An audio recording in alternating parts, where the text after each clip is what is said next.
Guys তোমরা একটা জিনিস চিন্তা করছো যে টিম RRQ, টিম অনিক, এখানে টিম লস, আর এখানে বুড়িরাম ইউনাইটেড। ভাই রে ভাই, এইগুলা কথা বাদই দিলাম। বুড়িরাম ইউনাইটেডের মতন একটা টিম নাকি জিরো এলিমিনেশন, পয়েন্টও জিরো।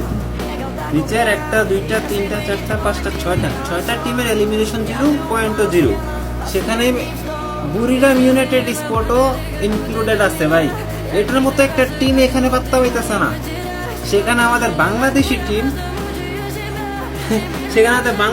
6 নম্বরে আছে ভাই। আমি তো বলবো আলহামদুলিল্লাহ ভাই, অনেক ভালো পজিশনে আছে তারা, অনেক ভালো পজিশনে।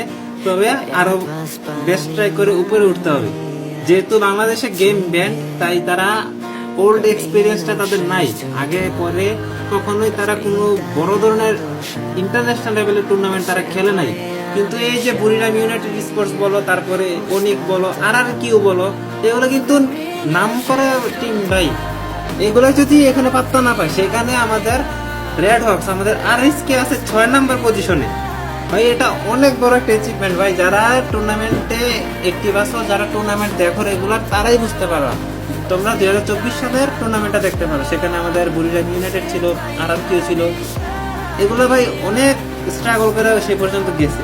তো তারাই এখানে জিরো কিল, পয়েন্টও জিরো।